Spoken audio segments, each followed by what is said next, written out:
Jessie B Scrapbooking back with another process video. Today I'm doing this really good picture of my son, and I'm using this paper pad. It's wild and free. I got it from a friend. I think she got it at Walmart, but I'm not sure. But the paper is very, very thin. So just remember that if you're going to use it, this is like the thinnest paper pad I've ever had. But I love the colors and the patterns.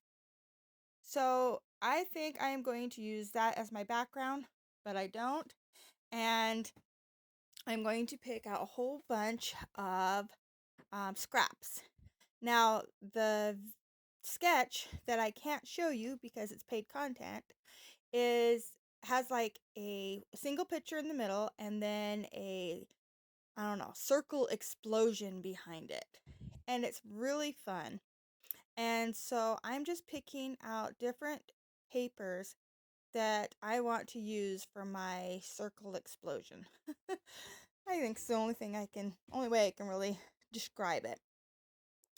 And this paper, like I said, it's very, very thin, but it works well for just punching out little circles in. And yeah, I'm not going to use it as the background because I decided it just was way too thin. So here's what I'm thinking about it, and then I went and got a piece of cardstock. It's this off-white cardstock out of my stash, and yeah, it's gonna work a lot better. So I am going to punch 3 punches out of every piece of paper. So 3 circles out of every piece of paper that I picked out. And there's no real reason why. I just know that I like threes and things. And so, yeah, that's where I came up with that number. This is a little like hexagon, so I made sure I had a hexagon in the center of each circle. Otherwise, I didn't really, well, that's not true. Like, if it was the arrows, I made sure I had an arrow head in it, or if it was the feathers, I made sure I had a good portion of a feather that you could tell what it was in it. But the stripes and other patterns, I didn't care as much. But here's the arrows and the feathers, and I make sure that you can see what they are. So, yeah, there we go. So I got my little stack of circles and got my picture, and I'm ready to do my initial initial layout auditioning, I guess you could say. And I thought I was going to leave the picture this size, but I didn't like the way that the circles are getting really close to the edge, because this is only a 8.5 by 11 paper. This is going into our 2020 hunting album, and this was the day we headed out on our big hunting trip. And yeah, it decided to start snowing, and I was thinking, God, I wasn't driving, my husband was. And yeah, so, and this was my son loading up the truck with all of our goodies, and so I got this picture of him. All right, so here's where I decide that I want to cut this picture down. I like the black border that it printed with, but it only printed on 3 sides, so yeah, I didn't keep it. I put a black border on it, but I don't keep that one. So now I'm kind of into a little bit smaller than a 4x4 square. It's like 3 3/4. And it might not be completely square, but it's pretty close. So I got this piece of black cardstock out of my scrap bin, and that's what I'm going to use to give it a nice little border. And then in the sketch, it has like 2 mats on it, and one is a lot thicker than the other. So I decided to go back to the paper pad, and I grabbed out this one because I didn't have a lot of this color, and in the circles that I picked. So I figured the circles wouldn't get lost when I start stacking them behind it. I was trying to decide what size of border I want. I decided to go with a nice big one. And then I was thinking about either popping it up or putting another black border around it. And I decided just to go ahead and pop it up. And this is my trusty fun foam that I get at Walmart, which I am running actually very low on. I have other foam, but it has no adhesive on it at all. So the kind that has the adhesive, I'm running very low on. I'll have to get some more. I'm just taking this pencil and going around the edge of the picture so I don't have to have the picture laying there while I lay my circles out, because they're all going to go behind the photograph. And then I decided it needs more than just the paper. So I grabbed my stamps here. This is supposed to be like a balloon stamp, and it is from, I got it at Tuesday Morning, and it's called It's Party Time Stamp Set, and it's by,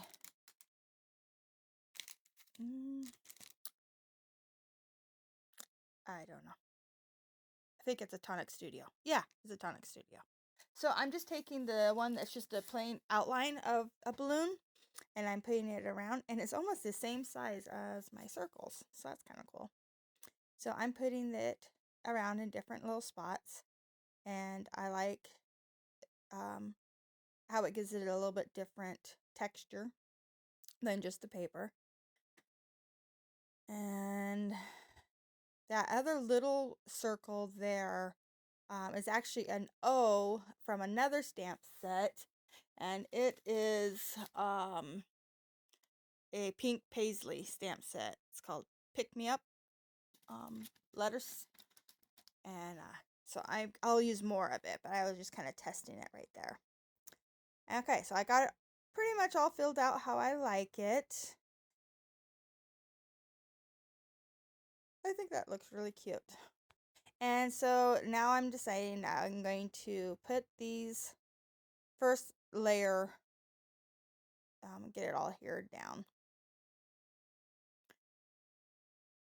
And it's kind of funny. I start off just moving bits and pieces of them, and so I can kind of get them back in the same spot I had them. And then I give up and just get them all off there. And see, just, yeah, get them out of the way. I can put them back. They're not really in a perfect spot, so it's easy enough to move them around and decide where I want to put them. But one thing about this paper, the ones that the circles are cut out of, there is no moving it. After the ATG sticks it down, that's where it's going to stay. If I try to move it, it will rip that paper. It is so thin. So I'm just careful that where I put it is where I'm going to like it. And now I'm going to do some filling in with the rest of the circles, and I'm just going to go out and decide the different spots that looks like it needs a little bit filled out, or and I'm trying not to put color and patterns that are the same right next to each other. That's why I spread them out into 3 different piles at first, as making sure I mixed up the patterns. Then here's that O from Pink Paisley, and it works out as a perfect little circle. I just wanted something a little different. And then this one here is like a period from my other stamp set. It's the Sugarloaf stamp set that I have, and I just took the period and put 3 little dots in different spots around, and I like that. And then I was thinking that the circles were just the balloon circles, open circles, were too they were getting hidden too much against the and I liked it where they were, but I wanted them to kind of come out from the picture a little bit too, just like the rest of the circles. Yeah, so now I'm going to stick all these down, and I'm happy with the placements of them. And this video doesn't take very long, so I go ahead and leave all this in. I think the whole video is only like 12 minutes long, so I didn't cut much out. It actually went to the whole layout went together really fast. So I'm going to grab some more of that O and put it out a little bit more. I think it just needed a couple more spots. And I like that. And the stamp I used, or the ink I used, was the one that I picked up at Staples. And then I also, when I put this down, I did find out that I was putting my last layouts away from last month and realized some of what I used just ATG on was coming off. So now I'm putting glue and ATG every time I stick it to foam. So that's what that is. I zoomed in a little bit here because I thought it was kind of zoomed out a little bit too much. And this is the title. It's these are like little vellum word phrases that my sister found at a yard sale or something, and she sent them to me. And so it says on the top there, time for family, and then at the bottom it says vacation. So that's my title, because that's, we're going on the hunting trip, but we take a week out of the year, and that makes our mini vacation, and it's so much fun.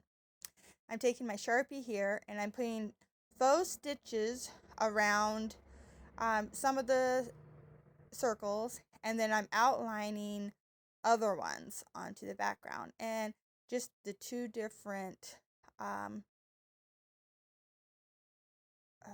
penmanship, I don't know, two different things makes it really, some of those circles just really pop, and it doesn't look near as flat, and I like that. So speaking of flat, this whole thing was very very flat, just paper, so I brought in these sequins, scattered them around, and call this one done. I hope you like it. Please give me a thumbs up if you do, and subscribe. Bye! I forgot to tell you, this class that I am doing is a class by Scrapbook Generations with Allison Davies, and it is so much fun. I did one of her classes before, and so I am trying this one out. And it's supposed to use 6x6 paper pads, but I'm going to use anything that I put my hands on. Hope you enjoy. Bye.